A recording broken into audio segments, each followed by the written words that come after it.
काँग्रेसचे माजी आमदार रवींद्र धंगेकर शिवसेनेत प्रवेश करणार। काँग्रेसला सोडताना दुःख होतंय, रवींद्र धंगेकरांची प्रतिक्रिया। एकनाथ शिंदेंनी मला मदत केली, काँग्रेस सोडण्याच्या निर्णयानंतर धंगेकरांची प्रतिक्रिया। तळागाळातील कार्यकर्त्यांना सर्व काही देऊनही ते असे निर्णय घेतात। रवींद्र धंगेकरांना पुढील वाटचालीसाठी शुभेच्छा। धंगेकरांच्या शिवसेना प्रवेशावर संजय राऊत यांची प्रतिक्रिया। सत्तेसाठी धंगेकरांनी दुसऱ्या पक्षात प्रवेश केल्यास विचाराची गद्दारी होईल। धंगेकरांनी काँग्रेसला सोडचिठ्ठी दिल्यावर रोहित पवार यांची प्रतिक्रिया। बीड हत्या प्रकरणात पोलिसांवर धनंजय मुंडेंचा दबाव होता। धनंजय मुंडे, बालाजी तांदळे, डॉक्टर वायवसेला सह आरोपी करा, तसंच सर्वांचे टॉवर लोकेशन आणि सीडीआर काढा, अंजली दमानी यांची मागणी। माझ्या आईवर खोटे आरोप कराल तर गप्प बसणार नाही, धनंजय मुंडेंचा फेसबुक पोस्ट करत सुरेश ढसांना इशारा। मुंडे कराडच्या सोबतीला कंटाळून आई परळीतून नाथराला गेल्या, एका मुलाखतीत ढसांचा दावा। राज्य मंत्रिमंडळाच्या बैठकीत अर्थसंकल्पाला अंतरिम मान्यता। अजितदादा आज राज्याचा अर्थसंकल्प सादर करणार। पालिका निवडणुकांच्या पार्श्वभूमीवर महत्त्वाच्या घोषणांची शक्यता।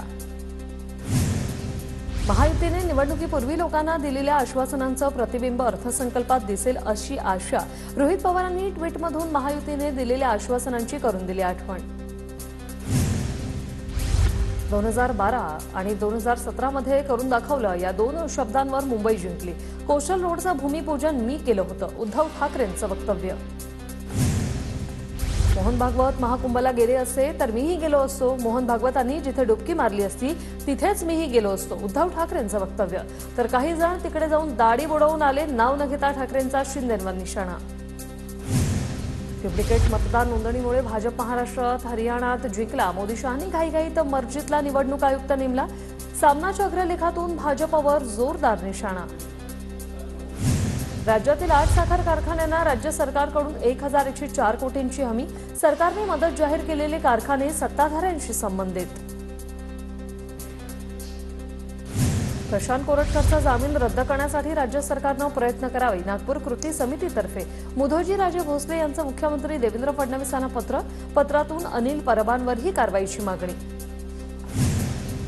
काँग्रेस नेते सतेज पाटलांचे पुतणे पृथ्वीराज पाटलांवर लैंगिक अत्याचार प्रकरणी ठाण्यात गुन्हा दाखल। लग्नाचं आश्वासन देऊन वारंवार बलात्कार केल्याचा पीडित तरुणीचा पृथ्वीराज पाटलांवर आरोप। पीडित तरुणीला गर्भपात करण्यासही भाग पडल्याचा आरोप। चंद्रशेखर बावनकुळेंच्या कामठीतील जनसंवाद कार्यक्रमात मोठी गर्दी। कार्यक्रमात विविध क्षेत्रातील नागरिकांचं बावनकुळेंना निवेदन। सर्व निवेदनांची दखल घेत तातडीनं कार्यवाही करण्याच्या सूचना। चारकोपचे विभाग प्रमुख लालसिंह राजपुरोहित यांना पक्षातून निलंबित करण्याचा निर्णय। शिवसेनेच्या प्रवक्त्या शीतल म्हात्रेंनी दिली माहिती। एका मराठी कुटुंबाची फसवणूक केल्याचा राजपुरोहितांवर आरोप। लालसिंह राजपुरोहितांची कांदिवलीत टोळी असून राजपुरोहितबद्दल मी एकनाथ शिंदेंसोबत बोलले असल्याची अंजली दमानिया यांची प्रतिक्रिया। पालघरमधील सूर झलकारी कातकरी महासंघ शिवसेना शिंदे गटात विलीन। शिवसेनेचे पालघरचे आमदार राजेंद्र गावित यांच्या उपस्थितीत झाला पदाधिकारी कार्यकर्त्यांचा प्रवेश। महाराष्ट्रामध्ये मित्रच्या माध्यमातून गतिशील विकास होईल। मित्रचे उपाध्यक्ष राणा जगदीशसिंग पाटील यांची माहिती। जालन्यातील परतूरच्या तहसीलदार प्रतिभा गोरेंवरील हल्ल्याप्रकरणी 5 जण पोलिसांच्या ताब्यात। 1 जेसीबी आणि हायवासह लाखांचा मुद्देमाल जप्त। प्रतिभा गोरे कारवाई करण्यासाठी गेल्या असताना त्यांच्यावर हल्ला। लयभारी युट्यूब चॅनलचे पत्रकार तुषार खरातांना साताऱ्यातील दहिवडी पोलिसांच्या ताब्यात। तुषार खरातांना आज वडूज न्यायालयात हजर करणार। मंत्री जयकुमार गोरेंविरोधात बदनामीकारक बातम्या दिल्याचा खरातांवर आरोप। मंत्री जयकुमार गोरेंच्या प्रकरणात सरसेनापती हंबीरराव मोहिते घराण्याची बदनामी करू नका, अन्यथा मंत्रालयाबाहेर उपोषण करणार। सरसेनापती हंबीरराव मोहितेंच्या तळबेड गावातील सरपंच परिषदेने दिला इशारा।